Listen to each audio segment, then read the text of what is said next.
വൈക്കം മണ്ഡലത്തിൽ ഇത്തവണ പോരാട്ടം ശ്രദ്ധേയമാകുന്നത് ബി.ജെ.പി. സ്ഥാനാർത്ഥിയായ കെ അജിത്തിൻ്റെ സാന്നിധ്യം കൊണ്ടുതന്നെയാണ്. കാരണം മുൻപ് 2 തവണ CPIയെ പ്രതിനിധീകരിച്ച് ഇവിടെ നിന്നും വിജയിച്ച് നിയമസഭയിൽ എത്തിയിട്ടുള്ള വ്യക്തിയാണ് അദ്ദേഹം. ചില രാഷ്ട്രീയ സാഹചര്യങ്ങളിൽ അദ്ദേഹം ഇപ്പോൾ NDAയിലേക്ക് എത്തിയിരിക്കുകയാണ്. ഇപ്പോൾ ഇടതുപക്ഷം ആരോപിക്കുന്നത് കെ അജിത്തിനെ BJP പർച്ചേസ് ചെയ്തു എന്നാണ്. പക്ഷേ താങ്കൾ ഈ കഴിഞ്ഞ ദിവസങ്ങളിൽ പാർട്ടിക്കുള്ളിലെ വലിയ പ്രശ്നങ്ങൾ ചൂണ്ടിക്കാട്ടിയിരുന്നു. എന്താണ് ശരിക്കും ഈ ഒരു മാറ്റത്തിന് കാരണം? തീർച്ചയായിട്ടും ഞാൻ മാറണം എന്ന് തീരുമാനിച്ചത് ആ പാർട്ടിക്കകത്തുള്ള ചില പ്രശ്നങ്ങളുണ്ട് തന്നെയാണ്. അതിന് പാർട്ടിയുടെ ആശയങ്ങളോടോ സമീപനങ്ങളോടോ ഞാൻ യോജിപ്പ് പ്രകടിപ്പിക്കുന്നില്ല. അത് നടപ്പിലാക്കുന്ന ആൾക്കാരുടെ പ്രശ്നങ്ങളാണ് ഞാൻ ചൂണ്ടിക്കാട്ടിയത്. ആ ഒരു പാർട്ടിയെ നയിക്കാൻ കഴിവില്ലാത്ത ആൾക്കാർ, അല്ലെങ്കിൽ വ്യക്തിശുദ്ധി ഇല്ലാത്ത ആൾക്കാരാണ് ഇപ്പോൾ ആ പാർട്ടിയിൽ കോട്ടയം ജില്ലയിൽ നയിക്കുന്നത്.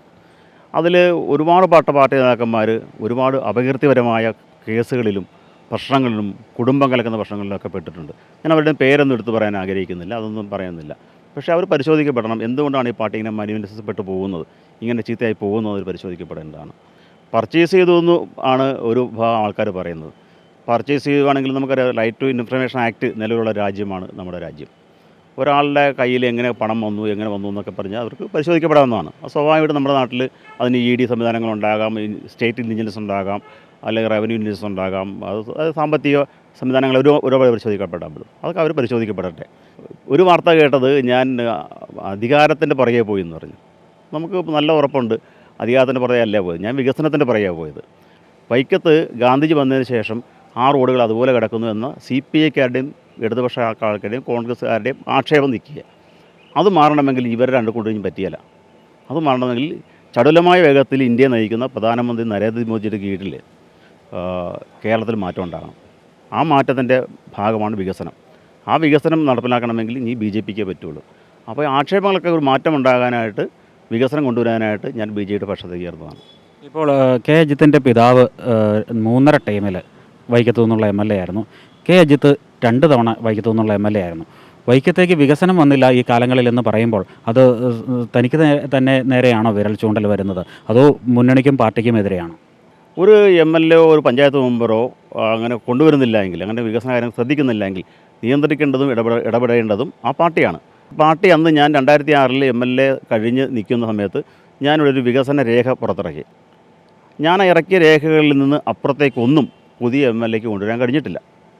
എന്തുകൊണ്ടാണ് കൊണ്ടുവരാൻ കഴിഞ്ഞത്? ഈ പാർട്ടി അവരെ ശ്രദ്ധിക്കുന്നില്ലായിരുന്നു. ഈ വൈക്കത്തു നിന്നുള്ള MLAമാരോട് പാർട്ടി അല്ലെങ്കിൽ മുന്നണി കാട്ടുന്ന അവഗണനയാണോ അതോ വ്യക്തികളോടുള്ള അവഗണനയാണോ? എനിക്കത് ഫീൽ ചെയ്തത്, ഒരു വൈക്കത്തെ വികസനം ഞങ്ങൾ ആഗ്രഹിക്കുന്നില്ല, ഞങ്ങൾ വൈക്കത്തെ ജനങ്ങളെ അടിമകളായിട്ട് നിർത്തിക്കൊള്ളാം, രാഷ്ട്രീയ അടിമകളായിട്ട് നിർത്തിക്കൊള്ളാം എന്നൊരു കാഴ്ചപ്പാടാണ് അവിടെ. ഇപ്പോൾ മാറിയ MLA 2500-600 കോടി രൂപയുടെ വികസനം എന്നൊക്കെ പറയുന്നുണ്ട്.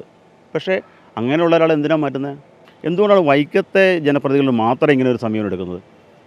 ഞാൻ ആദ്യം പ്രവർത്തിച്ച CPIയിലെ ടേൺ വെച്ചാണ് CPI എടുക്കുന്നത്.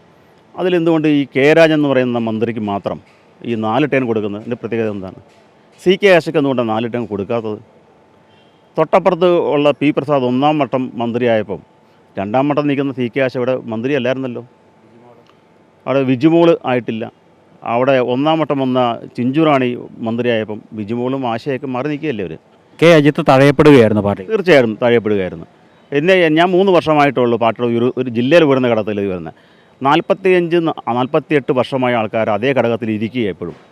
ഞാൻ പാർട്ടി ഉണ്ടാക്കിയ ദേശീയ ദളിത് അവകാശ സമിതി, അതായത് AIDRM എന്ന് പറയുന്ന സംഘടനയുടെ സംസ്ഥാന വർക്കിംഗ് പ്രസിഡൻ്റാണ്. അങ്ങനെ പ്രവർത്തിച്ചു നിൽക്കുന്ന ഒരാൾ, ഒരു താഴ്ന്ന വിഭാഗത്തിൽ നിന്ന് ഒരാളെ 3 വർഷം കഴിയുമ്പോഴത്ത് മാറ്റുക.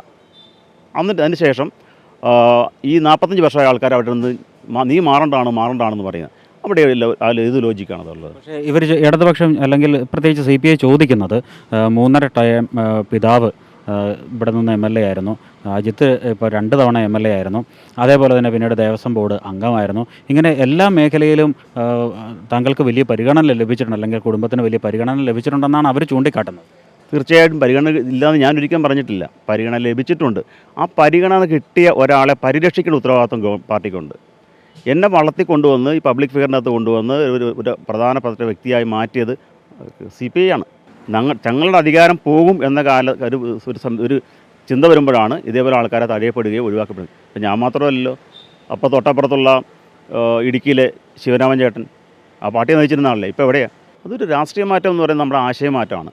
ഈ ആശയമാറ്റത്തിലുണ്ടായിരിക്കുന്ന ഒരു പ്രശ്നം എന്ന് വെച്ചാൽ സംഘപരിവാർ ശക്തികൾ താഴെത്തട്ടുള്ള ദളിത് വിഭാഗങ്ങൾക്കെതിരാണ് എന്നൊരു തോന്നൽ ഒരു കാലഘട്ടത്തിലുണ്ടായിരുന്നു. അത് പ്രചരിപ്പിച്ചു കൊണ്ടുവന്നത് കമ്മ്യൂണിസ്റ്റുകാർ തന്നെ. കാരണം ദളിത് വിഭാഗം തങ്ങളുടെ കയ്യിൽ നിന്ന് വിട്ടുപോകരുത് എന്ന ഒരു മുദ്രാവാക്യമാണ് അവർ, അല്ലെങ്കിൽ അവർ തന്ത്രമാണ് ഉപയോഗിച്ചിരുന്നത്. ആ തന്ത്രം തകർന്നു തുടങ്ങിയിരിക്കുകയാണ്. ഒരു പഴഞ്ചൊല്ലല്ല, ഇവിടുത്തെ ചില നേതാക്കന്മാരുടെ ഒരു വർത്തമാനമാണ്. ഏത് കുറ്റിച്ചൂലിനെ പിടിച്ചു നിർത്താലും ബൈക്ക് ജയിക്കും. അതായത് ഏത് പട്ടികക്കാരനെ കുറ്റിച്ചൂലാട്ടാണ് കാണുന്നവർ. ഏത് കുറ്റിച്ചൂലിനെ പിടിച്ച് നിർത്തിക്കാനും ബൈക്കത്ത് ജയിക്കും, അത്ര ശക്തമാണ് ഞങ്ങളെന്ന്.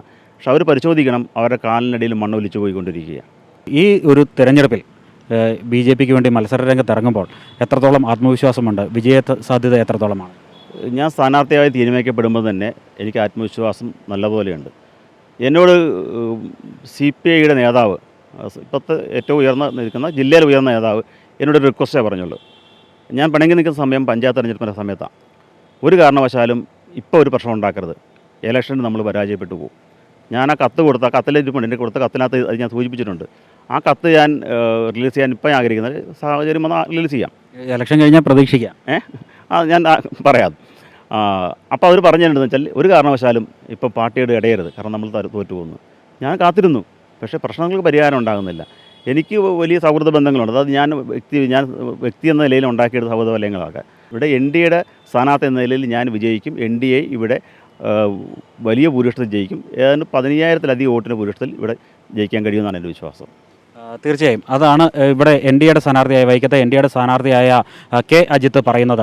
ഇവിടെ BJPക്ക് വേണ്ടി മത്സര രംഗത്തിറങ്ങുമ്പോൾ ഈ മണ്ഡലവുമായുള്ള ഒരു പരിചയവും പൊതുപ്രവർത്തന പരിചയവും എല്ലാം വെച്ച് ഇവിടെ വിജയം സുനിശ്ചിതമെന്ന് അദ്ദേഹം ചൂണ്ടിക്കാട്ടുകയായിരുന്നു. ക്യാമറമാൻ ജിത്തുകൃഷ്ണനൊപ്പം പ്രശാന്ത് ജോസഫ്, അമൃത ന്യൂസ്.